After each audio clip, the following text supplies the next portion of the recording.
Salam sejahtera sahabat jalan yang lurus. Selamat berjumpa kembali di channel ini. Saya berharap dan selalu berdoa semoga sahabat semua tetap dalam keadaan baik, dalam keadaan sehat, dan pastinya tetap di dalam perlindungan Tuhan.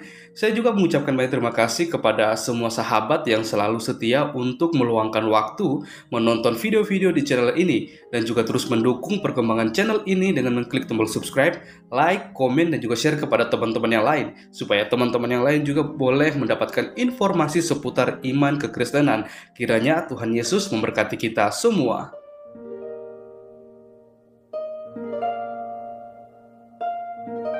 Sahabat yang diberkati dan dikasih oleh Tuhan kita Yesus Kristus, di kesempatan kali ini kembali lagi kita akan bersama-sama menyaksikan sebuah diskusi atau debat yang sangat menarik untuk kita simak, di mana di dalam debat tersebut ada para apologet Kristen bersama dengan Uniriva dan kawan-kawannya. Dan kita akan melihat serta menyimak bagaimana mereka akan membawakan setiap data-data yang berkaitan dengan pembahasan atau tema debat mereka di hari ini.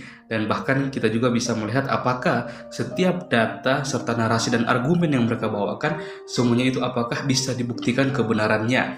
Dan kita juga akan melihat bagaimana reaksi atau respon dari kawan-kawan dari Uniriva dan Uniriva sendiri ketika Uniriva dan kawan-kawan ini merasa data-data yang mereka bawakan itu tidak sesuai dengan fakta dan kenyataan. Karena di dalam diskusi atau debat tersebut yang akan kita saksikan, kita akan melihat bagaimana Uniriva bersama dengan kawan-kawan terus berusaha menyerang iman kekristenan dengan data-data yang berkaitan dengan iman kekristenan, tapi semuanya itu tidak sesuai dengan apa yang kita yakini dan kita imani. Akan tetapi Uniriva terus ngotot karena dia merasa dia punya kawan-kawan, dan apologet Kristen ini hanya sendiri mungkin berdua juga, sehingga mereka lebih banyak menyerang kedua atau para apologet Kristen yang ada di dalam debat tersebut. Maka dari itu, tanpa berlama-lama, mari langsung saja kita saksikan, kita simak diskusi atau debatnya.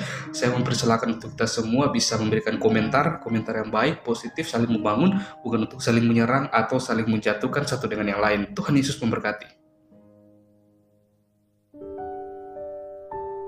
Dari sifat kedagingan, upah dosa adalah maut. Nah, ketika abang memastikan diri abang masuk surga, maka secara tidak langsung abang sudah memastikan kalau abang tidak akan pernah berbuat dosa sampai mati lagi, benar nggak? Harus, orang Kristen harus begitu. Karena berarti abang yakin kalau abang tidak akan pernah berbuat dosa lagi? Iya. Biasa jawab dulu, bentar. Oke, sebentar. Boleh. Sebentar ya. Orang ketika terima Yesus sebagai juru selamat, sungguh-sungguh lahir baru ya. Dan saat itu bukan berarti orang itu langsung menjadi orang sempurna. Nah, enggak. itu poin saya. Tidak jadi sempurna, tidak bisa. Iya. Mendadak twing dibaptis keluar dari air sempurna, enggak. Iya, betul. Oke ya, paham. Oke, thank you. Nah, orang itu ya otomatis hidupnya semakin lama akan semakin berubah. Itu ciri-ciri orang yang sudah terima Tuhan Yesus. Orang yang sudah terima Tuhan Yesus, saya bilang tadi kan, awal kan, bukan berarti tiba-tiba twing jadi sempurna, enggak. Betul. Dia akan bisa tetap jatuh di dalam dosa. Nah, tapi itu masalahnya. Tunggu bentar. Tapi dia tidak akan bisa hidup terus di dalam dosa. Pahami dulu. Maksudnya gimana? Bagaimana? Nah, saya ulangin lagi ya. Orang yang sungguh-sungguh percaya Tuhan Yesus, memberi diri dibaptis dan bertobat sungguh-sungguh, bukan berarti dia tidak bisa jatuh dalam dosa. Dia bisa jatuh di dalam dosa, tapi dia tidak akan bisa terus hidup di dalam dosa. Paham nggak? Oke, saya paham. Oke. Jadi menurut kalau mungkin saya konfirmasi ya kepahaman saya, maksudnya menurut Anda kalau dia adalah Kristen yang betul-betul Kristen, dia nggak akan bisa lama-lama untuk berbuat dosa gitu. Dia tidak akan begitu ya. Secara tidak langsung Anda mau menegaskan bahwa ketika kalian betul-betul jadi Kristen, maka kehidupan kalian seharusnya semakin lama semakin baik, begitu ya? Nah, pertanyaan yang kemudian muncul dari benak saya ada dua hal. Yang pertama, bukankah secara doktrin kalian sendiri yang mempercayai bahwa manusia itu tidak akan pernah luput dari dosa, sementara upah dosa adalah maut? Maksudnya dosa di sini kan apapun dosa ya, terlepas dari dosa kecil atau dosa besar, karena kan Kristen tidak mengenal hal itu. Maka ketika kalian sendiri sudah tahu bahwa manusia ketika jadi Kristen tetap bisa melakukan dosa, dan dia tidak bisa memastikan bahwa dia akan berbuat dosa atau tidak sampai mati, tapi kok berani-beraninya kalian mengatakan kami pasti masuk surga? Apakah dosa kalian sekecil apapun, sebesar apapun tetap dibiarkan Yesus karena tetap kalian masuk surga, atau bagaimana? Pertanyaannya kan gitu, ketika sudah terlanjur berbuat dosa gitu loh. Karena kan tidak ada satupun manusia yang tidak berbuat dosa kan? Nah, itu pertanyaan saya, bagaimana kalau itu sudah terjadi nih gitu. Ya, silakan. Kita masuk surga atau enggak tuh? Nah, Ibrani katakan begini, Ibrani ya. Darah Yesus sekali tercurah untuk selama-lamanya. Nah, tuh. Ya, artinya upah dosa itu adalah maut. Dan orang itu ketika ditanggung oleh dosa oleh Yesus, oleh darah Yesus itu berlaku untuk selama-lamanya. Jadi termasuk dosa yang ketika dia di dalam proses pada kesempurnaan itu. Oke. Sudah dihapus itu dosa perbuatan sendiri? Ya, betul. Sudah. Enak banget. Nah, saya balik tanya sekarang begini, sebaliknya begini. Tuhan tahu nggak manusia itu akan jatuh dalam dosa semuanya? Anda orang berdosa? Tahu dong, betul ya. Kalau Anda orang berdosa, saya pun juga orang berdosa. Upah dosa ialah maut. Amin ya, setuju ya. Ayat itu iman Kristen ya, sorry ya, itu iman Kristen ya. Tunggu sebentar. Ya. Nggak masalah iman Kristen. Anak kecil pun tahu. Kalau ditanya, nak, kalau orang dosa matinya masuk kemana? Anak kecil tanya. Nanti beda kalau Anda izinkan saya menjelaskan dari perspektif Islam, nanti saya jelaskan karena secara umum dulu. Kristen secara Kristen. Anak kecil pun akan tahu. Tunggu sebentar. Anak kecil akan tahu, Rifa. Oke. Orang yang berbuat dosa, mati itu pasti masuk neraka. Oke. Ya kan? Ya kan? Pasti dia masuk ke neraka. Nah, jadi kalau memang ternyata Tuhan ciptaan manusia untuk masuk ke neraka doang, betapa jahatnya Tuhan. Oke. Tapi Tuhan ciptakan surga dan neraka kan, Bang? Tunggu sebentar. Kalau memang Tuhan nggak inginkan manusia masuk neraka, kenapa dia buat neraka? Anda belum nyampe ke sana. Sorry, Rifa. Anda belum nyampe masalah. Oke. Silakan jelaskan. Ya, pasti Tuhan siapkan surga.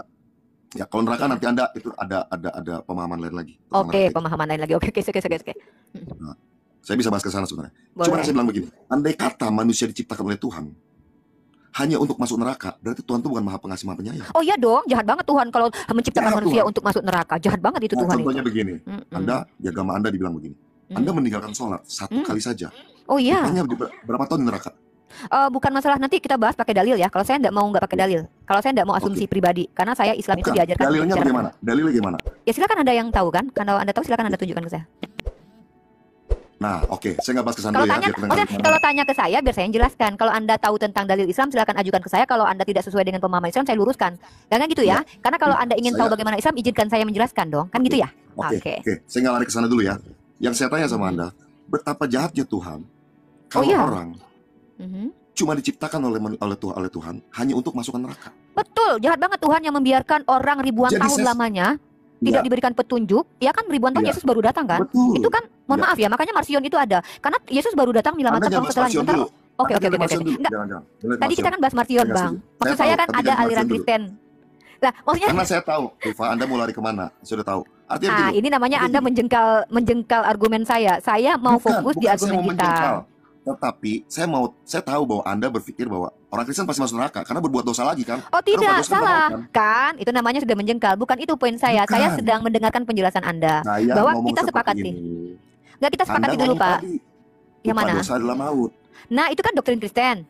Iya. Terus? Anda ngomong kan, Anda setelah terima Yesus Anda berbuat dosa lagi nggak gitu kan? Ya. Kalau orang Kristen apakah nggak, maksudnya kan Anda yang bilang orang Kristen itu ketika jadi Kristen kan nggak langsung jadi sempurna paripurna kan, pasti tetap ada berbuat dosa kan. Nah bagaimana umat Kristen itu berdosa padahal upah dosa adalah maut, itu gimana kan? Yesus menebus satu kali. Anda gimana? Itu yang saya tanyakan. Mungkin saya jelasin aja. Tunggu. Benar. Saya dibilang tadi, Ibrani katakan Yesus darahnya tercurah satu kali untuk selama-lamanya. Nah itu dia. Artinya Tuhan sudah tahu bahwa manusia yang menerima Tuhan sebagai juru selamat, dia dibaptis. Ketika dia mengalami proses itu pun termasuk dosa yang ditanggung oleh darah Yesus. Dosa perbuatan Anda tetap ditanggung Yesus? Iya. Oke, bagus. Ayat itu ada. Iya. Maka tadi saya bilang kan, garis bawahi kata-kata saya, orang Kristen sejati, ya ketika dia terima Yesus, dia tidak menjadi orang sempurna. Dia bisa tetap jatuh di dalam dosa, tetapi dia tidak akan bisa tetap hidup di dalam dosa. Kalau ternyata dia bisa hidup terus di dalam dosa, saya curiga, jangan-jangan dia bukan Kristen sejati. Jangan-jangan dia Kristen tradisi. Oke. Jangan-jangan dia Kristen cuma ikut-ikutan doang. Jangan-jangan dia Kristen cuma karena dasarnya salah. Misalnya Hitler berarti masuk surga dong ya Bang ya? Hitler berarti masuk surga. Kenapa Hitler? Dia kan Kristen kan? Tergantung dia. Maksudnya tergantung dia gimana? Tergantung dia gimana? Kalau dia kan banyak membunuh orang. Baru, betul. Kalau sampai akhir hidupnya dia masih membunuh orang, ternyata menurut saya dia bukan Kristen sejati. Nah, seandainya dia sudah melakukan itu yang disebut Kristen agamawi. Pahami dulu. Kalau Kristen sejati, hidupnya makin lama, makin sempurna dan makin menyerupai seperti Yesus. Berbuat kasih, mau berkorban. Dan saya bahas yang tadi dulu ya. Berarti nggak wajib berbuat baik ke Anda gitu kan? Ya, iya, itu pertanyaan saya. Berarti tidak menjadi kewajiban kan berbuat baik gitu loh. Karena kan tidak mempengaruhi keselamatan kan?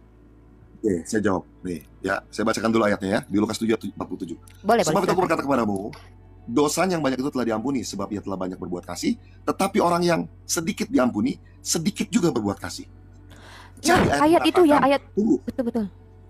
Tunggu, pengertian ayat itu adalah orang yang dosanya sudah banyak diampuni oleh darah Yesus, oleh pengampunan lewat Tuhan Yesus, dia sadar betul dulu dosanya parah, hidupnya nggak baik, banyak merugikan orang. Ketika dosa sudah diampuni sama Bapa, ciri-cirinya adalah dia akan berbuat baik kepada banyak orang. Lukas berapa tadi, Bang? Itu yang pertama. Lukas 7 berapa? 47. Lukas 7 47. Oke, kita baca ya. Sebab itu aku berkata kepadamu, dosanya yang banyak itu telah diampuni, sebab ia telah banyak. Berarti dia diampuni karena berbuat kasih, bukan karena iman dong? Bukan, pengertian itu salah. Makanya kan ini Yesus belum mati, Bang. Maksudnya darah Yesus kan belum tercurah buat dia. Tunggu sebentar. Ini karena kan yang ngomong ini baca tentang apa? Judulnya apa? Perikopnya itu tentang Yesus diurapi oleh perempuan berdosa. Iya. Ya kan? Perempuan itu kan ditolong sama Tuhan Yesus ketika banyak ahli Taurat datang ke dia untuk dirajam. Iya. Makanya dan orang itu bilang, tunggu, saya jelaskan dulu sebentar. Boleh. Makanya Yesus bilang, mana orang-orang yang melemparimu dengan batu? Nggak ada ternyata kan. Dia bilang begini, pergilah, jangan berbuat dosa lagi. Orang ini sudah merasa diampuni hidupnya. Orang ini sudah banyak Orang ini sudah banyak hidupnya diampuni, sehingga dia berani berkorban, berbuat kasih. Dia membuka botol narwastu, memecah narwastu, dia mengurapi kaki Yesus dengan minyak. Pahami dulu situ. Makanya ayat lanjutnya katakan begini. Sorry, mana ayat 47 tadi? Ya kan? Tunggu. Tetapi orang yang sedikit diampuni, sedikit juga ia berbuat kasih. Itu bicara apa? Jadi orang yang dosanya sudah diampuni oleh darah Yesus, diberitakan Injil, diberitahukan pada mereka bahwa mereka itu sudah diampuni dosa-dosanya, orang itu automatically akan bisa berbuat baik kepada banyak orang. Itu yang pertama. Yang kedua, Tuhan Yesus katakan begini, kumpulkanlah hartamu di sorga. Di sana panas dan hangat tidak merusaknya. Di bumi panas dan hangat merusaknya. Kalau kamu harta duniawi. Jadi pure benar yang Bro Daniel katakan tadi. Orang masuk sorga bukan karena hasil usaha sendiri, bukan karena perbuatan dia sendiri. Itu semata-mata karena kasih karunia. Jadi tiket masuk sorga adalah iman kepada Yesus. Apakah orang itu tidak berbuat baik? Itu menjadi bagian yang secara automatically orang yang banyak berbuat dosa dan sudah diampuni, hidupnya pasti berbuat baik. Ketika dia berbuat baik, bukan untuk masuk sorga, tetapi untuk mengumpulkan harta di sorga. Oke, udah? Oke, udah. Kamu tanya lagi? Ada, karena gini, Bang Jack kan bilang kebaikan itu tidak mempengaruhi keselamatan. Sementara di ayat Lukas 7 ini kita nyata sekali membaca orang ini diselamatkan karena perbuatan baik, perbuatan kasih. Satu, yang kedua dulu ya, mungkin gini ya. Kita harus tahu dulu apa yang ditebus Tuhan Yesus di atas kayu salib. Oke, Mikana, silakan Mikana. Monggo. Silakan. Jadi Roma 6 ayat 23 itu di sana tertulis upah dosa ialah maut, ya. Kita baca dulu ya. Oke. Nih kita harus tahu dulu nih apa yang ditebus Tuhan Yesus di atas kayu salib. Dosa perbuatan juga kan Mikana, tadi seperti Bang Jack bilang. Oke. Roma 6 ayat 23. Sebab upah dosa ialah maut, tetapi karunia Allah ialah hidup yang kekal di dalam Kristus Yesus Tuhan kita, ya. Nah, di Roma 5 juga ya. Roma 5 ayat 12. Sebab itu sama seperti dosa telah masuk ke dalam dunia oleh satu orang, dan oleh dosa itu juga maut, demikianlah maut itu telah menjalar kepada semua orang karena semua orang telah berbuat dosa, ya. Jadi Tuhan Yesus menebus apa di atas kayu salib? Dia menebus, Tuhan Yesus menebus kita di atas kayu salib dari kutuk kematian, yaitu yang telah dilakukan oleh Adam, ya. Karena Tuhan Yesus, ya, yang di perjanjian lama dia disebut Yotevavi Elohim, menciptakan langit dan bumi termasuk manusia, ya, di mana manusia diciptakan dirancang untuk hidup kekal, bukan untuk mati. Ya, itu dulu yang kita pahami. Bahwa Tuhan Yesus Kristus menciptakan manusia dirancang untuk hidup kekal, bukan untuk mati. Dan Tuhan juga memberikan, ya, menciptakan manusia itu diberi kehendak bebas atau free will. Jadi manusia itu diciptakan bukan seperti robot, ya. Nah, tetapi Tuhan Yesus juga punya hukum, punya larangan, di mana Tuhan Yesus, ya, membuat larangan di Kejadian 2 ayat 17. Jangan makan buah pohon pengetahuan. Pada hari engkau memakannya, pastilah engkau mati. Nah, ini hukum, ini ketetapan, gak bisa ditarik kembali. Nah, kemudian oleh karena mati apa itu Mikana? Izin biar Uni nggak salah paham. Mati secara roh dan kembali menjadi debu tanah, ya. Mati secara roh artinya kita terpisah dari Allah.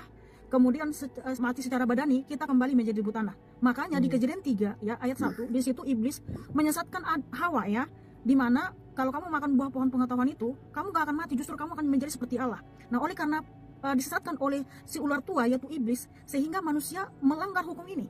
Nah, karena Tuhan Yesus adalah Allah yang maha adil, maka hukum ini berlaku bagi Adam dan Hawa. Sehingga Tuhan berfirman di Kejadian 3 ayat 17-19. Adam, oleh karena dosamu, bumi sudah terkutuk, dan engkau akan menderita, sehingga engkau kembali menjadi debu tanah. Nah, itulah kenapa manusia mati, ya, Adam mati, dan semua keturunannya. Jadi, umur Adam itu 930 tahun.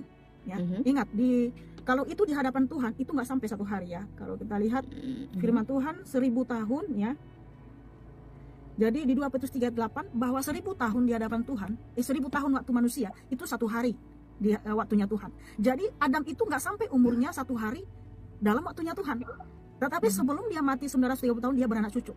Namun semua keturunannya mati. Oleh kenapa? Karena dia telah melanggar hukum tadi di Kejadian 2:17. Nah, manusia ini kan manusia yang mati nih. Walaupun kita umur kita nih 100 tahun ya, 90 tahun. Tapi di hadapan Tuhan kita adalah manusia yang mati. Jadi Tuhan Yesus menebus kita dari kutuk kematian ini, dari hukumnya sendiri, supaya kita dikembalikan ke rancangan yang semula, yaitu hidup yang kekal. Nah, itulah kenapa tidak ada keselamatan di dalam siapapun juga selain dalam Tuhan Yesus. Nah, ketika kita percaya bahwa Tuhan Yesus telah menebus kita dari kutuk kematian, sehingga apa? Yang tadinya kita manusia mati, 2 Korintus 5:17, kita menjadi ciptaan yang baru. Nah, ketika kita menjadi ciptaan yang baru, yang lama sudah berlalu, yang baru sudah datang. Artinya kita menjadi manusia baru. Nah, ketika kita menjadi manusia baru, maka kita harus menghasilkan buah-buah roh. Bukti bahwa kita sungguh-sungguh beriman kepada Tuhan Yesus. Hasilkanlah buah-buah roh. Yang dulu ketika kamu menjadi manusia mati, kamu tinggal di dalam kehidupan yang melakukan hidup dalam daging ya. Di Galatia 5:18 ya. Perbuatan daging telah nyata, yaitu percabulan, kecemaran, hawa nafsu, ya, penyembahan berhala, sihir, perseteruan. Itulah yang kita lakukan ketika kita manusia mati. Walaupun memang kita nampaknya hidup, tapi kita adalah bios. Bios itu mati ya, bukan zoe. Nah, sehingga ketika kita percaya kepada Tuhan, kita menjadi manusia baru, ciptaan yang baru. Nah, bukti bahwa kamu manusia baru, ciptaan yang baru, kamu harus menghasilkan buah-buah roh. Itulah kenapa iman tanpa perbuatan pada hakikatnya adalah mati ya. Jadi kalau kamu sungguh-sungguh beriman kepada Tuhan Yesus, kamu percaya kepada Dia, maka kamu harus menghasilkan buah-buah roh, bukti dari kamu menjadi manusia baru, yaitu kasih, sukacita, damai sejahtera, kesabaran, kemurahan, kebaikan, kesetiaan, kelemah lembutan, penguasaan diri. Nah, memang betul, ketika ada orang percaya kepada Tuhan Yesus, dia mungkin tidak langsung hidup dalam roh, tetapi masih melakukan perbuatan daging. Tetapi itulah firman Tuhan Yesus ya di Wahyu 3:19. Barang siapa aku kasihi, ia ku tegur dan ku ajar. Oleh karena itu relakanlah hatimu dan bertobatlah. Nah, contoh nih ya, Bang Daniel ini, atau contoh mungkin Unirifa ini, dulu kan sebelum dia percaya Tuhan Yesus, ini contoh ya, dia suka menghujat Tuhan Yesus. Yesus itu beginilah, begitulah gitu kan. Tapi ketika dia percaya kepada Tuhan Yesus tuh, dia percaya Tuhan Yesus, dia menjadi manusia baru. Nah, mungkin 1 tahun dia menghujat Tuhan Yesus. Ini kan contoh. Haleluya. Dan sebelum dia Kita menjadi tepuk tangan dulu. Ya. Nah, Unirifa ini kan dulu suka menghujat Tuhan Yesus, bilangnya Tuhan begini, bla begitu kan. Tapi kemudian dia percaya nih, dia dibaptis. Oh, aku percaya Tuhan Yesus katanya gitu ya. Tapi mungkin 1 hari, 2 hari, sebulan, 2 bulan ya kan, 5 bulan dia nggak menghujat Tuhan Yesus ya kan. Tapi kemudian dia mulai goyah lagi nih imannya ya kan. Dia hujat lagi tuh Tuhan Yesus ya kan. Apa firman Tuhan Yesus? Wahyu 3:19. Barang siapa aku kasihi, ya aku tegur. Nah, ditegur adalah si Unirifa ini kan. Ditegur mungkin dengan cara sakit atau apa, ada permasalahan dalam keluarganya gitu, kasih dia nangis. Kemudian, oh dia sadar, mungkin karena aku menghujat Tuhan Yesus ya. Akhirnya atau mungkin nggak sadar juga ya kan. Terus saja dia menghujat ya kan. Apa lagi firman Tuhan? Dia ku hajar. Hajar nih. Dihajar sampai Unirifa sakit ya. Mungkin sampai nggak bisa jalan gitu ya kan. Dihajar. Nah, bertobat juga ya kan. Berarti memang Unirifa itu betul-betul bukan anak Tuhan Yesus sehingga dia binasa. Tetapi kalau dia betul-betul anak Tuhan Yesus, dia pasti sadar, oh iya ya, karena aku menghujat Tuhan Yesus, aku memang harus bertobat sungguh-sungguh. Makanya relakanlah hatimu dan bertobat sungguh-sungguh. Nah, dulu penghujat, sekarang jadi anak Tuhan Yesus, dia sungguh-sungguh mencintai Tuhan Yesus dan dia tidak melakukan penghujatan lagi. Gitu. Itulah orang yang betul-betul bertobat ya kan. Kemudian dulunya contoh lagi ada yang lain. Dulu dia sebelum dalam Tuhan Yesus dia suka minum-minum, mabuk, berzina dan segala macam. Tetapi setelah dalam Tuhan Yesus dia tinggalkan semua itu. Itulah manusia baru. Karena dia sudah meninggalkan perbuatan daging itu. Tapi dia menghasilkan buah-buah roh. Tetapi orang yang sudah tegur, sudah dihajar juga dengan berbagai cara sama Tuhan Yesus, dia nggak bertobat-tobat juga. Berarti dia bukan anak Tuhan Yesus, dia akan binasa. Tetapi orang yang manusia baru, yang dulunya dia penghujat, dia dulunya suka mabuk, dia suka berzina, tetapi dalam Tuhan Yesus dia tinggalkan itu semua. Nah, kayak gitulah Unirifa hidup dalam Tuhan Yesus ya. Tapi sekarang sudah cukup dulu. Saya tambahin dulu dikit bentar. Bentar. Jadi tadi terjemahan yang tadi itu, yang saya sampaikan itu terjemahannya kurang tepat. Ya, Lukas 7:47 itu. Ya, jadi saya buka dari Yunaninya nih. Terjemahannya gini. Untuk itu aku berkata kepadamu, dosanya itu telah diampuni dan dosanya banyak, dibilang. Karena itu dia banyak berbuat kasih. Jadi efek daripada dosa diampuni dan dosa yang banyak itu sudah diampuni, dia efeknya itu berbuat banyak kasih. Nah makanya ayat lanjutnya, bagi mereka yang diampuni sedikit, sedikit kasih.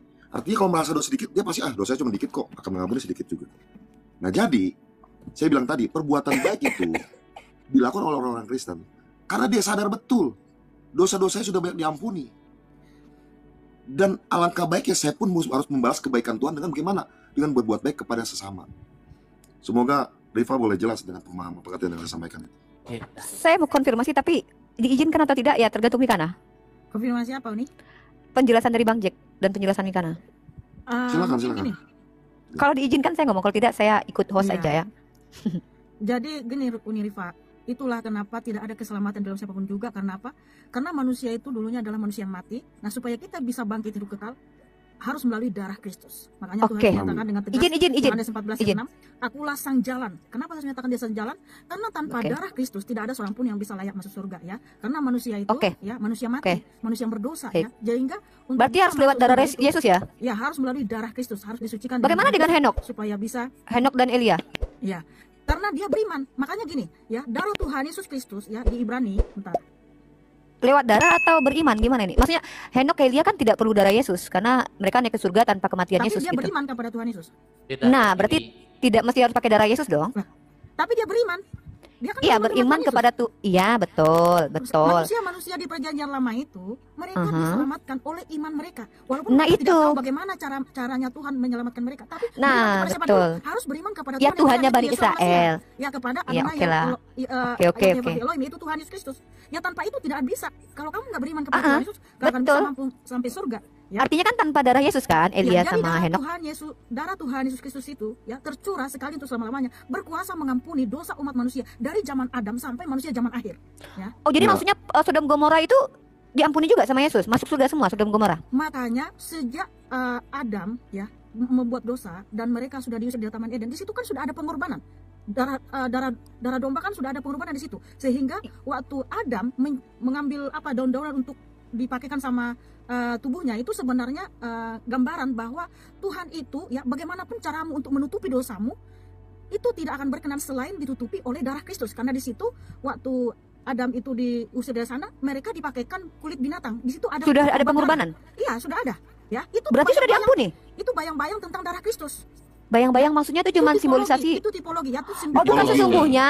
Bukan sesungguhnya. Itu adalah simbol dari darah Kristus yang menutupi dosa kita, yang mendamaikan dosa-dosa kita. Kemudian Habel dan Kain ya. Kain mempersembahkan hasil panennya dan Habel mempersembahkan darah domba. Sehingga yang diterima itu kan persembahan darah korban dari Habel. Itu artinya bahwa memang manusia ini untuk bisa mendapatkan keselamatan harus melalui darah. Tanpa itu nggak akan bisa ya. Darah domba kan? Iya, waktu itu kan darah domba. Di perjanjian berarti lama, boleh dong pakai darah domba? Oh enggak. Itu simbol dari darah Kristus yang akan mengampuni dosa kita. Maksudnya ecek-ecek gitu? Maksudnya nggak serius gitu? Itu tipologi, itu model supaya ketika Tuhan Yesus datang ke dunia, ya kamu nggak bingung. Makanya Uni Riva baca Taurat dengan sungguh-sungguh. Ya. Karena Alkitab mengatakan ya di mana ya bahwa segala sesuatu itu disucikan dengan darah. Nah supaya ketika Tuhan Yesus datang, ya kalian nggak bingung. Itulah kenapa kalian bingung, karena kalian nggak membaca Taurat sungguh-sungguh bahwa di situ untuk mendapatkan pendamaian atas dosa-dosa kita, darah domba dicurahkan ya. Nah itu nggak ada gunanya sebenarnya Mikana. Itu simbol maksudnya dari darah Kristus. Diimamatkan ada gini nih. Mesias. Nah itu dia maksud saya. Supaya apa? Itu dikasih model supaya nggak bingung. Berarti itu cuman kita nggak bingung. Berarti artinya itu nggak sesungguhnya. Tetapi yang melakukan itu dia selamat. Kenapa? Dia percaya. Artinya dia percaya bahwa untuk mendapatkan pendamaian atas dosa harus melalui darah. Nggak selamat atau enggak sih kalau mengorbankan darah hewan itu? Iya selamat. Berarti tanpa darah Yesus bisa selamat dong? Tapi harus menunggu kedatangan yang sesungguhnya. Itulah kenapa sekarang itu orang Israel itu itulah sebabnya kita tidak perlu lagi mempersembahkan darah domba. Karena apa? Sudah digenapi oleh darah Kristus. Jadi hukum Taurat itu adalah tipologi tentang kedatangan Mesias, nubuatan untuk kedatangan Mesias gitu loh. Enggak, maksudnya ketika Tuhan memerintahkan dalam imamat, dosa bersalahmu bisa diampuni, penghapus dosa salah dengan cara mengorbankan hewan, domba, itu sebenarnya enggak diampuni. Dulu kalau di dalam pemahaman orang Yahudi itu ada korban sesembahan darah hewan itu hanya setahun. Dengar. Itu hanya setahun menurut pemahaman mereka harus lewat darah. Iya, maksudnya diampuni atau enggak? Dengar dulu Uni dengar dulu. Oke. Jangan kayak sebenarnya Uni ngerti cuma karena mau Enggak, bikin supaya saya benar-benar tidak mengerti. Saya demi Allah tidak mengerti. Kenapa? Karena ada kontradiksi penjelasan ya. Pertama, tipologi, simbolisasi. Yang kedua, sementara di imamat itu adalah untuk menghapus dosa. Jadi sebenarnya itu menghapus dosa atau tidak darah kurban gitu loh. Kepercayaan orang sebelum kedatangan Yesus Kristus, makanya Allah itu yang Yesus itu yang berinkarnasi, dia udah memberitahukan kepada nabi-nabi. Ya kan, sebelum kedatangannya, makanya tertulis kedatangannya dia, makanya Musa menulis tentang dia. Jadi ada pengorbanan atau persembahan, yaitu darah. Darah sesembahan atau darah kurban itu untuk penghapusan dosa setahun menurut pemahaman mereka. Makanya Yesus datang menggenapi seluruh yang namanya hukum Taurat. Dia menggenapi, bukan dihilangkan, tapi dia menggenapi bahwa inilah darah yang sesungguhnya yang akan menebus umat manusia. Makanya Yohanes bilang, inilah darah, inilah anak domba Allah yang akan menyelamatkan dunia. Dalam arti kata sudah tidak ada yang namanya tipologi atau mereka menyatakan bahwa ada sesembahan kurban domba ini untuk penghapusan dosa. Karena Yesus akan datang di atas kayu salib untuk menebus dosa umat manusia. Kolose 1 ayat 20. Dialah darah itu yang menamaikan dunia dengan sorga. Jadi sudah tidak ada lagi.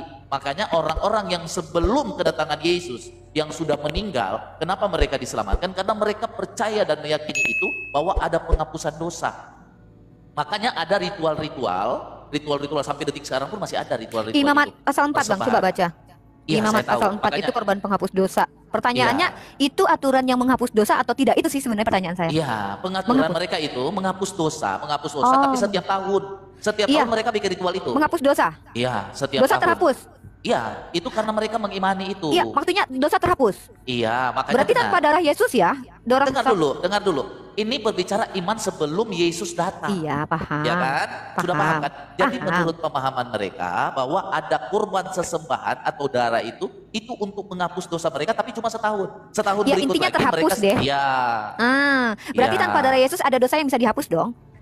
Itu simbol nanti kedatangan, ya simbol tipologi bahwa mereka akan mempersembahkan darah terus setiap tahun. Makanya Yesus bilang dia datang untuk menggenapi bahwa ada darah yang sesungguhnya tidak perlu lagi setiap tahun.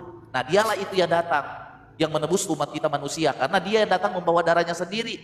Itu di dalam 1 Yohanes 5 ayat 6. Tapi tetap terhapus kita dengar dulu, iya itu pasti dihapus. Tapi gini, sebenarnya kayak kalau Unika ini kami karena saya udah berapa kali waktu pakai akun 1. Bang Jet, kalau diskusi sama Uni ini, kita harus satu arah. Jangan kita melebar, karena Uni ini cepat sekali dia menangkap. Nggak apa-apa. Tenang dulu.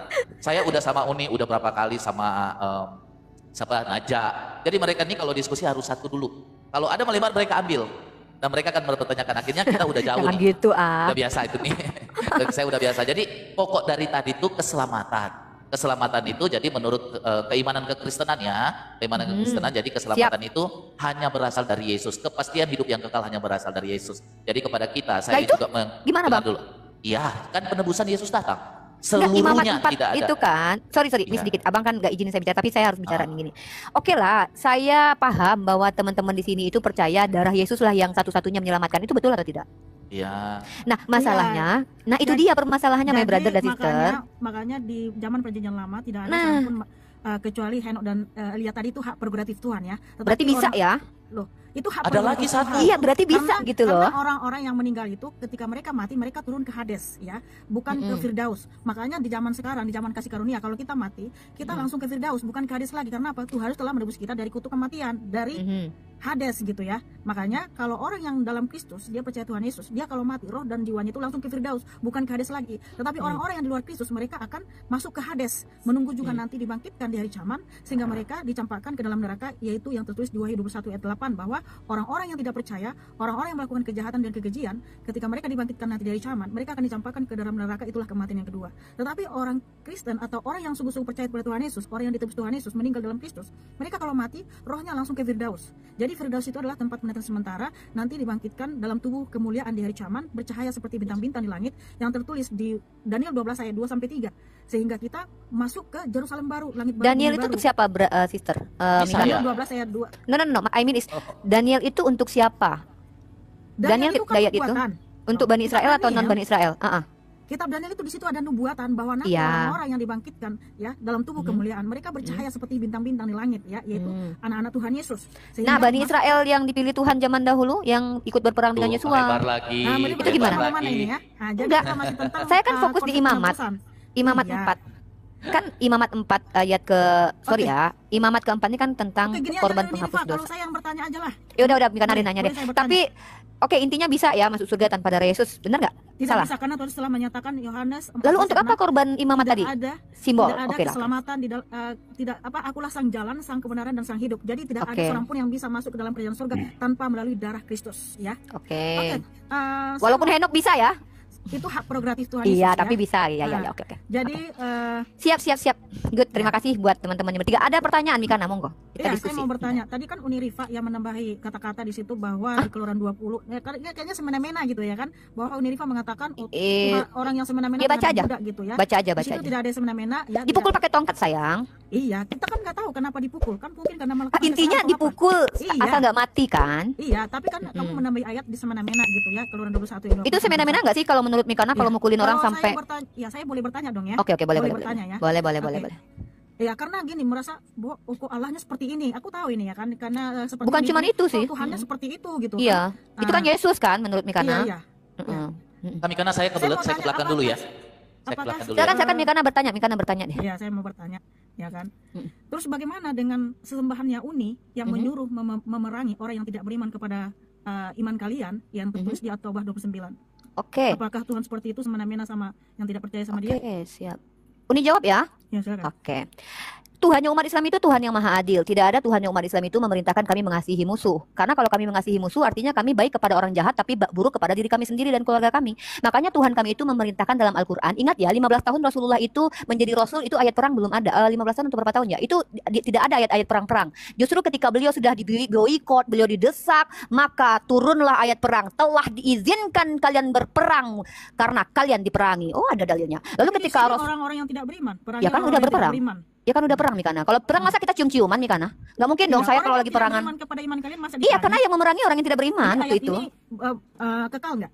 Oh ya dong, kekal dong. Bagi siapapun yang tidak beriman memerangi kami wajib memerangi kalian. Kalau kalian memerangi kami, tapi kalau kalian tidak memerangi kami, apa kata Rasul? Kalau ya ayat Al-Quran kan bukan cuma satu itu aja. Atau 29 itu, maka perangilah orang-orang yang tidak beriman. Iya, ayat Al-Quran kan bukan cuma itu satu aja Mikana. Uni Rifa harus memerangi orang-orang yang tidak beriman dong kepada iman. Iya, kalau kalian memerangi kami, pasti kami perangi. Nggak mungkin kami diam aja. Kalau kami memerangi kami, tidak memerangi kalian. Ayat Al-Quran kan bukan cuma itu saja. Bukan masalah perang nggak perang, masalah nggak beriman loh. Gini loh, Gini, izin ya. Ini saya menjawab ya. Tadi saya menjawab, saya banyak diam penjelasan kalian. Izin saya menjawab, kasih saya waktu dulu. Nanti kalau mau menyanggah pakai data sanggah ya. Jangan menyanggah pakai doktrin pribadi dipaksakan ke saya. Karena kalau kalian seperti itu, bagi saya itu kan apa yang kalian tuduh kepada Al-Quran saya. Ingat, Rasulullah itu ayat perang itu turun bukan ketika Rasulullah langsung menjadi Nabi dan Rasul, tapi setelah beliau diboikot. Dan ingat, beliau itu diusir dari Mekah ya. Beliau diusir dari Mekah, maka waktu itu orang-orang memerangi baginda Rasulullah Muhammad SAW. Karena umat Islam itu tidak diperintahkan apabila ditampar pipi kiri kasih yang kanan, kasihilah musuhmu. Kami tidak mungkin kasih iblis, kami tidak mungkin kasih koruptor, kami tidak mungkin kasih penjajah. Hancur kita, nggak akan merdeka kita kalau kita kasih musuh ya. Maaf ya, kita beda. Nah, kalau agama Islam itu agama yang adil, baik untuk diri sendiri, baik untuk orang lain. Kalau tidak ada yang memulai, maka Rasulullah katakan, Al-Mumtahanah ayat ke-8, tidak terlarang kalian berbuat baik kepada mereka yang tidak mengganggu kalian, mengusir kalian dari rumah, maka kami tidak terlarang berbuat baik kepada kalian. Tapi kata Allah, ini saya kasih dalilnya ya. Gini dong, izinnya dulu yang dikasih, izin berperang itu ya. Bentar.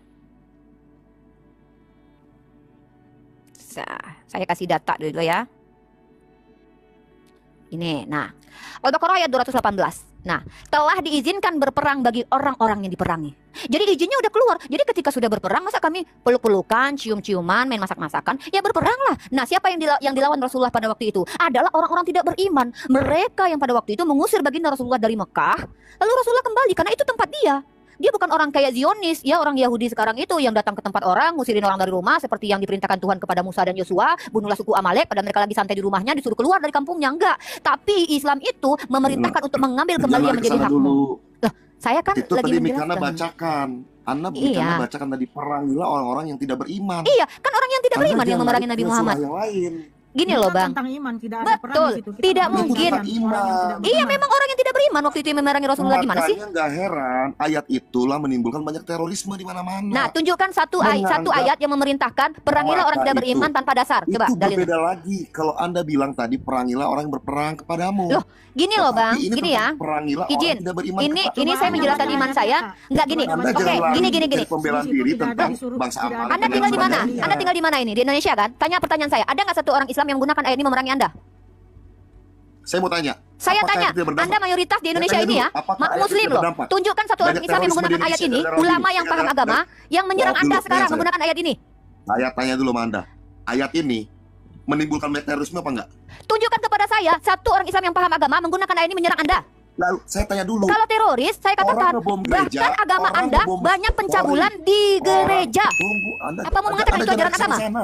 Oh, jangan begitu Anda dong. Masa jangan- nampar Tunggu saya sebentar. tapi nggak mau ditampar balik, Abang? Loh, Abang saya mau mengatakan tanya sama pelaku Anda. oknum menuduh Saya mau agama tanya saya sama menggunakan Anda. ayat ini. Keluar dari aslinya, keluar Loh aslinya. bukan, Keluar Anda yang aslinya. menyerang saya Saya dengan mau memaksakan tanya, paradigma ayat Anda ini kepada apa? Al-Quran saya. Yang memegang Tunjukkan. banyak sekali. Terjadi Tunjukkan terus data, di mana-mana. tunjukkan Pengeboman datanya. gereja, Mana gereja, datanya? dan lain sebagainya. Betul Mana atau tidak? datanya? Tunjukkan Anda kepada buka saya Google. pernyataan dari Anda tukang buka bom itu Google. mengatakan menggunakan ayat ini. Loh. Tunjukkan kepada saya tukang bom Banyak, itu saya kasih mengatakan tahu. menggunakan ayat Banyak, ini. saya kasih tahu. Data. Banyak, saya kasih tahu. Fitnah, jangan Anda berarti pakai data. kurang googling. Oke, Anda kurang kalau googling. begitu boleh saya katakan kalau orang-orang di Vatikan yang mencabul itu menggunakan ayat persusuan di dalam kitab kalian, ayat persundalan Amsal 7:18 Tidak boleh? ada. Nah, Ayat itu ini tidak kan bisa mengatakan seperti hipokrit itu. kan? Salah. Hipokrit kan? Ketika Itu saya menyerang salah. Anda menggunakan kitab Anda, di kitab Anda Tuhan menyuruh dengar. Ah, oknum. Kalau Kristen oknum. Penjajahan di atas Ya. dunia itu oknum. Udah mau Ya. keluar nih, Itu Bang. oknum. Aslinya Unirifa. Nah, udah mulai. asli saya tegas. Umat Islam itu tidak diajarkan tanpa berpikir kiri kasih kanan. Ketika Anda sebagai Kristen memaksa saya menerima Al-Quran sesuai dengan yang Anda mau, maaf, kami bukan agama yang diperintahkan untuk baik kepada musuh. Musuh itu diperangi, penjajah diperangi, koruptor diperangi, bukan dikasihi.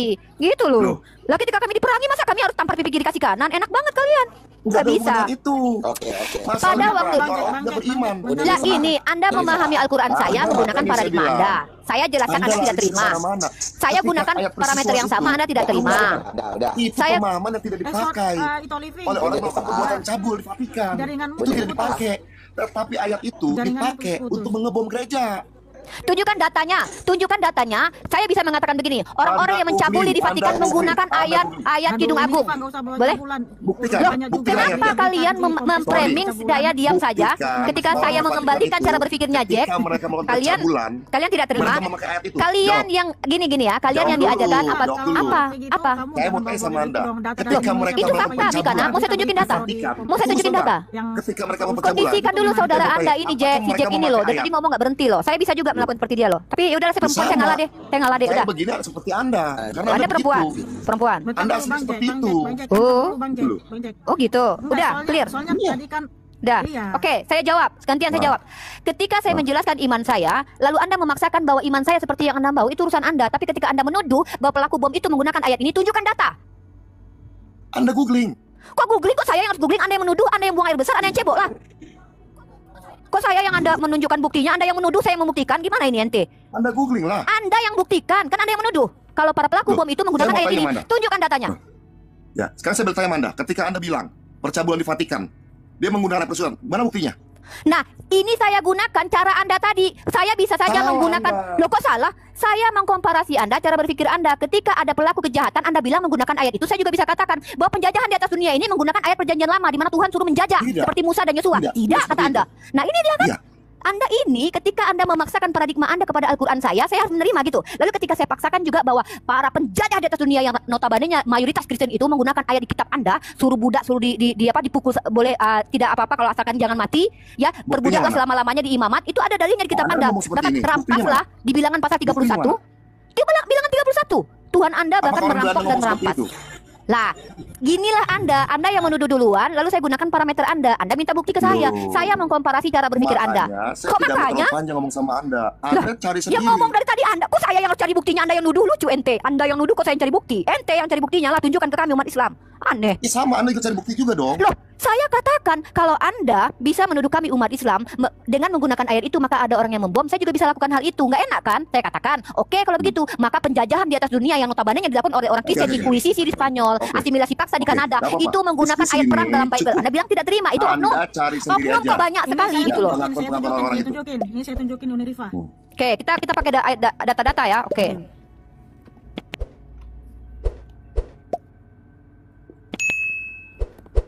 Ini aku nggak bikin suaranya ya, tapi ini silakan dicek. Oke, nggak apa-apa. Saya juga punya Di data yang sini. sama.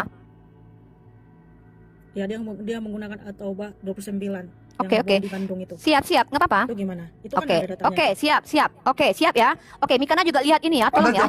Anda jawab dulu itu. Gini, Itu tidak ada. iya, silakan. Saya juga punya data yang sama. Silakan. Gini, kalau saya tidak masalah, banyak orang sesatkan agama dan bahkan menfitnah juga nggak masalah. Orang ngaku-ngaku Islam tapi pakai kerudung ternyata Kristen juga banyak. Saya kasih data juga. Tolong dong, kita fair dong di sini ya. Sekarang kita pakai data ini. Oke. Ya. Gini ya. Lalu ini pakai ayat apa ini? Hah? Saya tanya, ini mereka pakai ayat apa? Serangan teroris kelompok Kristen tewaskan 2 polisi. Pertama terjadi di Australia. Ini pertanyaan saya, mereka ini pakai ayat apa? Pakai ayat Al-Quran mereka. Hah? Ini mereka pakai ayat Al-Quran. Mana di situ Iya. pakai ayat dia? Mereka pakai percaya ayat. sama Mana Al-Quran. mana bukti mereka pakai ayat Alkitab? Saya tanya, Mana, ayo? saya tanya, Ya, mereka mana? pakai ayat apa Jawab, kalau gitu? ayat Alkitabnya mana? Saya Ayat tanya. Alkitabnya mana? Kalau yang di apa itu kan dia Iya, pakai saya ayat tanya. di motornya kan dia Pakai ayat apa kalau gitu? Ayat Alkitabnya mana? Iya, kalau gitu mereka pakai ayat apa?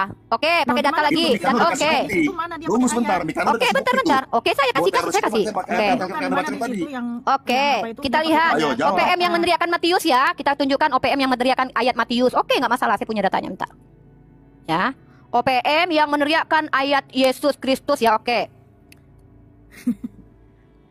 Enggak, yang tadi itu dulu Iya, yang iya, awal enggak kau sama. tunjukin kenapa kamu Iya, ini Anda saya tunjukkan. ngomong sama orang boleh Loh, mendengar, loh, Diva. sabar dong. Ngomong sama Kalian saya kenapa? kenapa kamu ngalah sama Anda dari itu? Saya juga bisa tunjukin bahwa OPM juga menggunakan kitab Maka suci itu kalian. Anda ngomong Loh, di Australia. tunggu dulu. Saya tunjukkan. Apakah Bentar di Australia itu dulu. pakai ayat? Saya tanya, jawab dulu itu, jangan kemana-mana Saya dulu. tanya mereka pakai ayat apa? Mereka pakai Jangan ayat apa? OPM dulu. Loh, Jangan OPM saya dulu. mau ke OPM dulu. OPM itu Yang di menyebut. Australia pakai ayat Loh, Alkitab Anda nggak? sudah tahu videonya. Sedangkan di kanan tadi Tar. ditulis tuh, ada kasih Oke. buktinya tuh. Iya, Ada saya orang juga ngomong bisa. pakai ayat Saya Al-Quran. bisa gunakan sama. Saya tanya Sabar sama dong. Anda, yang di Sabar Australia dong. itu pakai Alkitab nggak? Iya, Jawab sabar. dulu, jangan Bentar. ngomong. Saya nggak mau. Sabar. Saya nggak Bentar. mau. Oh, kok nggak Jawab mau? yang tadi.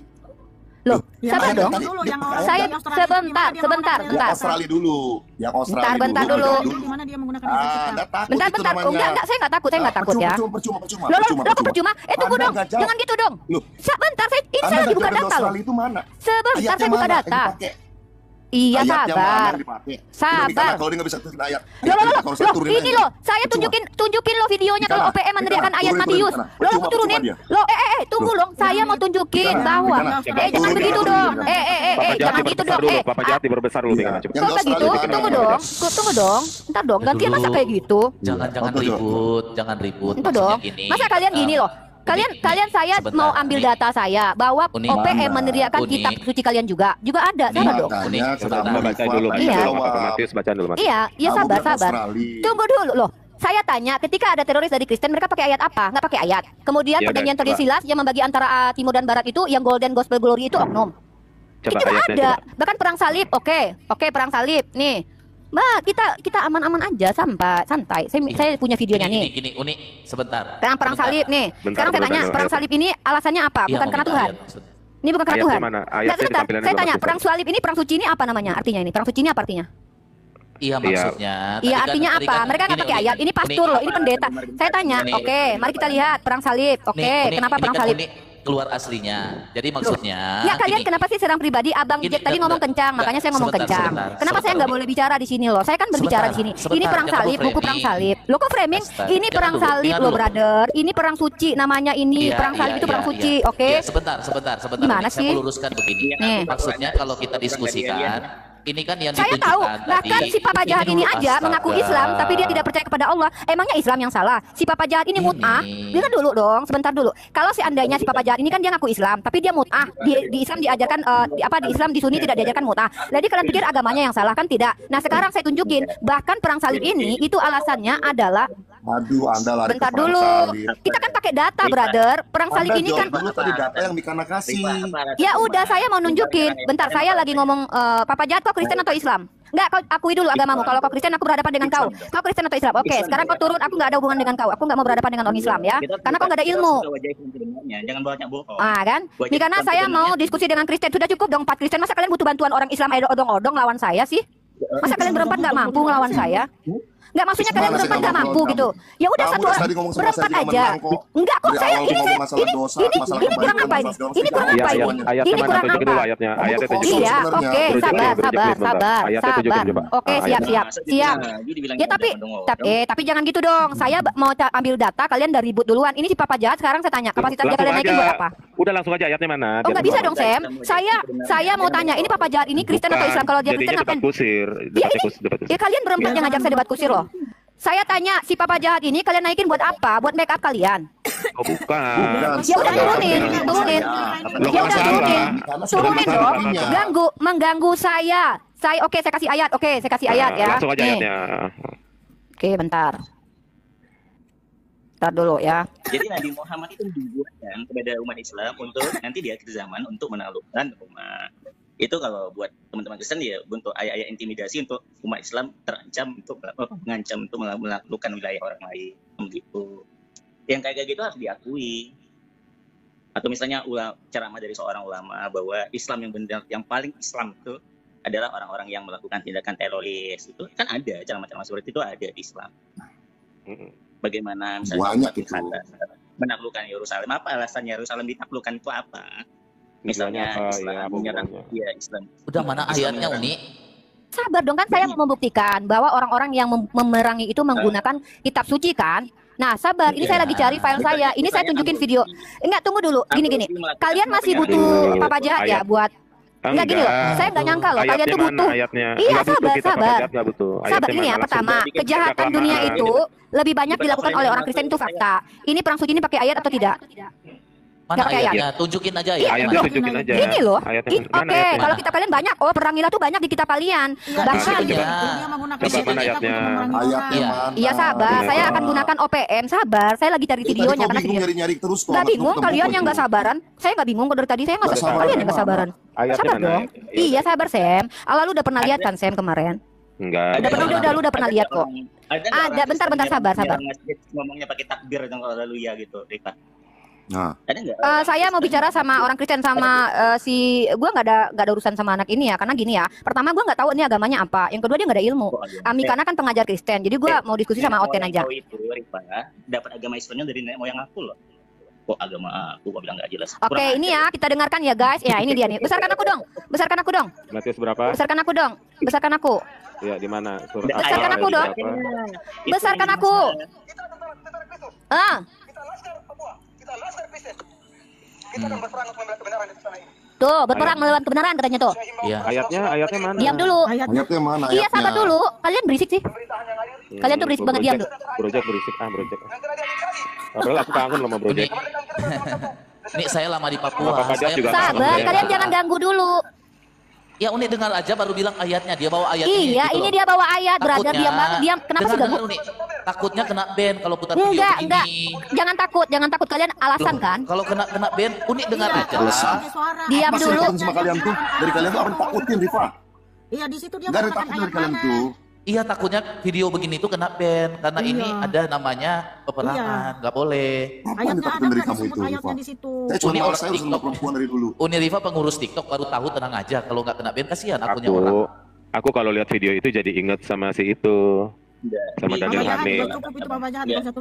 Kami sebagai umat Islam memang sih harus jujur bahwa di akhir zaman nanti memang Imam Mahdi itu yang memang ingin menciptakan kerusuhan. Dari kerusuhan itulah kan menciptakan sebuah dunia tatanan baru. Memang betul. Yang begitu beda kalau Yesus datang menyelamatkan, kan beda. Kalau Imam Mahdi kan beda lagi. Imam Mahdi memang itu udah makanan. Itu udah pembahasan makanan saya eskatologi itu Bapak Jahat. Memang ada dari seperti itu ada. Memang begitu kok dari. Makanya diskusi tadi kan berbicara data. Kami karena tadi kan tunjukin data yang sama dengan Bapak Jati. Baru Unirifa kan memaksakan, bentar loh. Unirifa kan memaksakan ini ada dari ini dia bawa ayat, diminta ditunjukin nggak ditunjukin. Ini lagi di Papua bawa nama Laskar Kristen, tapi nggak ada ayat. Mereka begitu kalau di sana. Kalau di Papua, saya lama di Papua. Woi, ini loh, saya kasih datanya. Saya kasih datanya ini. Iya, ini orangnya lagi pakai Alkitab. Kalian mute saya. Kalian mute saya loh. Bilang aja di mana ayatnya. Ini loh. Jangan didengarin. Ya dengarlah dia ini. Itu loh. Tuh. Yang mana? Pembela Kristus. Ya tuh. Ayatnya mana? Tuh. Ayatnya Ayatnya mana? Ayatnya mana? Diam dulu. Astaga, Uni sudah dengar berapa kali nggak ada ayatnya. Diam dulu. Dengar dulu Laskar Kristus, pemberontak, diam. Coba Bro Daniel dilap dulu mukanya berminyak Bro Daniel. Oh, gue masih ganteng, Sam. Oh yoi, kalau brother gue Jack nih pokoknya gue bagus-bagusin terus pokoknya kalau brother. Apalagi Tok Kumikana ini ya. Iya, jadi Ayatnya mana? kita dulu. Tuh. Iya, mana ayatnya? Iya, saya tanya, dia berperang buat Tuhan lu. Mika, dia berperang buat Tuhan. Kalian berisik banget dari tadi. Kalian berisik banget loh. Bukan soalnya Jangan kan. malu. Iya, kalian berisik banget loh. Saya lagi nunjukin kalian dari tadi berisik. Woi, ayatnya mana, woi? Malu. Woi, sabar woi. Ini nggak malu ya kalian ya? Kalian tuh nggak malu ya? Kabar lo Jack. Kangen gue Jack.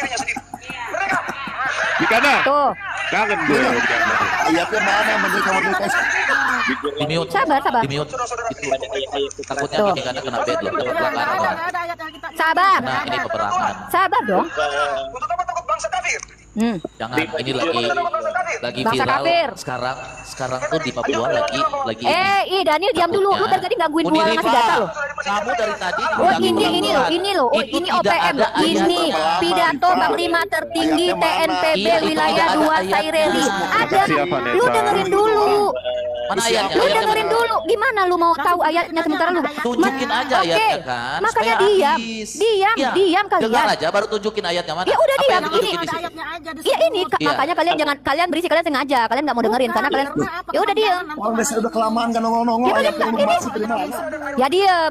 Ya nggak ada ayatnya kok dari tadi cuma berputar gimana sih? Tuh. Langsung aja ayatnya. Tuh. Itu rambutnya berjek nih sampai mengkilat tuh. Tuh, kalian yang dipilih. Tuh. Dengar. Bukan Diam. rambutnya jidatnya. Diam kalian, Oh, diam. Ini Iya, ayatnya ya. Diam.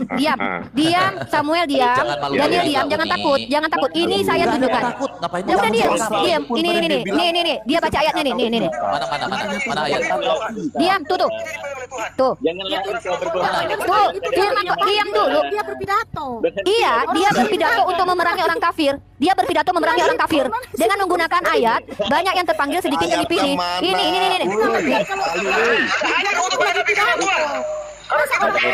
Diam, jangan ganggu. Diam. Ini ayatnya. Loh, ini ayatnya. Orang itu kan lagi pidato, lagi ceramah. Ayatnya ada ini. Tuh, diam dulu. Ayatnya dibacain. Hei, ayatnya dibacain. Ini terus. Tuh, ayatnya dibacain, diam dulu. Tuh. Iya, lagi pidato untuk memerangi orang kafir. Dengar ya, lagi pidato memerangi orang kafir. Tahu? Ayatnya apa? Nih, ini dengar. Dia menggenapi firman Tuhan. Dia mengatakan, Tunggu dulu. diam. Diva, kamu tahu nggak OPM itu apa? Kasih mute dulu.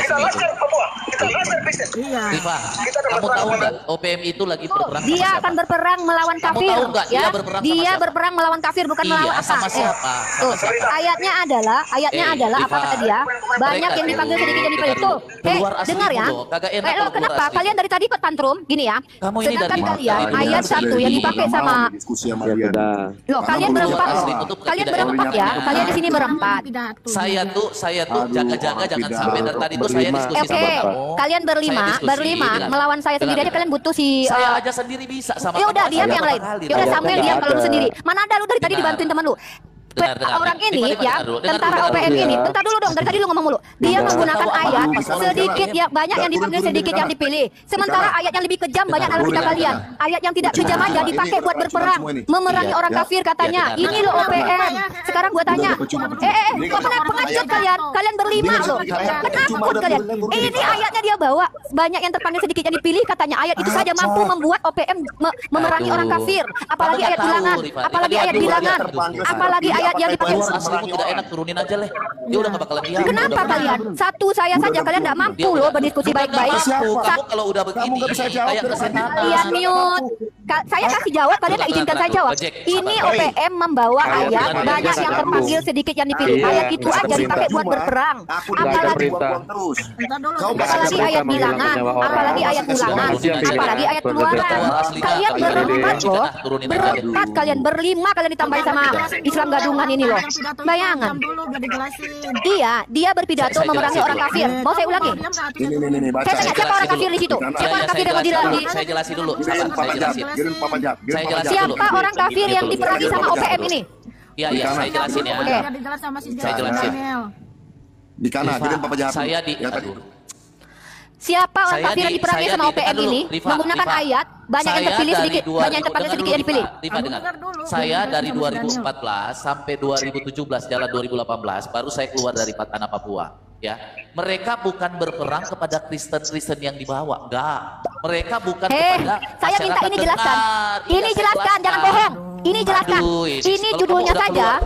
Udah keluar aslimu jelek kau memang. Kalau cara diskusi pidato Panglima TNPB wilayah 2 yang mengatakan orang kafir menggunakan kitab suci kalian. Udah turunin aja gitu. Orang kafir katanya barusan. Jangan bohong. Ini jangan dipoto-foto videonya. Masalah tanah. Mereka bilang kafir. Siapa kafir? Siapa kafir?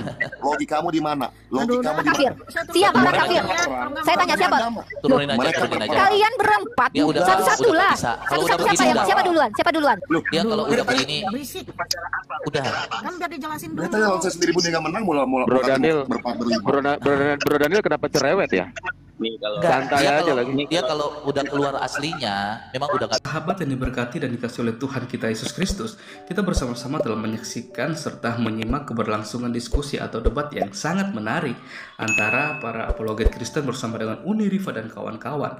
Dan bahkan kita sendiri bisa memberikan penilaian terhadap setiap data, argumentasi, dan juga narasi yang mereka bawakan. Apakah semuanya itu sudah sesuai dengan kebenaran atau semuanya itu lari dan tidak sesuai dengan kebenaran itu sendiri. Dan saya melihat sangat luar biasa seorang apologet Kristen ini, dia dipakai Tuhan sehingga dia bisa mempertanggungjawabkan apa yang menjadi iman dan keyakinan dia kepada Yesus Kristus, sehingga setiap bantahan, tuduhan dari Uni Riva dan kawan-kawan secara tidak langsung dia bisa menjawab semuanya itu dengan baik, sehingga hal itu membuat Uni Riva dan kawan-kawan menjadi kepanasan. Karena apa? Karena pastinya ketika kebenaran itu diungkapkan dan dibukakan akan membuat orang lain yang tidak yang sama sekali tidak percaya atau menerima akan merasa kepanasan dan pasti akan berusaha untuk mencari cara bagaimana untuk terus menyerang iman kekristenan seperti itu. Sehingga kalau kita melihat dari tadi sepanjang diskusi bagaimana Uni Riva ini sangat kayak seakan-akan dia lebih mengerti dan memahami konsep keselamatan yang disediakan oleh Allah melalui Yesus Kristus untuk umat manusia seperti itu. Karena kalau Uni Riva mau lebih lagi mengerti, memahami tentang konsep atau karya keselamatan yang disediakan oleh Allah, Uni Riva seharusnya dan kawan-kawan membaca keseluruhan Alkitab supaya tidak salah paham dan tidak lagi melontarkan setiap tuduhan-tuduhan seperti itu yang menyatakan bahwa Yesus itu hanya sebagai manusia biasa seperti itu, dan kematiannya itu bukan suatu hal yang apa-apa untuk umat manusia. Karena Allah sendiri tahu bahwa kita umat manusia ini penuh dengan dosa, dan Allah tahu kita tidak sanggup untuk menyelamatkan diri kita sendiri. Maka dari itu Allah mengutus Ruh-Nya, yaitu Yesus Kristus, untuk datang ke dunia mencari kita umat yang terhilang melalui kematiannya di kayu salib. Dan tidak sampai di situ, pada hari yang ketiga dia bangkit dari antara orang mati. Itu sebagai tanda bagaimana Yesus sendiri mengalahkan maut. Dan pada waktu itu juga dia terangkat ke surga untuk menyediakan tempat bagi kita umat yang percaya kepadanya. Dan ya, menurut saya Uni Riva harus banyak mempelajari lagi tentang Alkitab keseluruhannya supaya dia tidak salah paham dan tidak lagi mengeluarkan tuduhan-tuduhan yang tidak sesuai dengan apa yang diyakini oleh orang Kristen seperti itu. Sekian video dari saya di hari ini. Sampai berjumpa di video saya yang selanjutnya. Tuhan Yesus memberkati.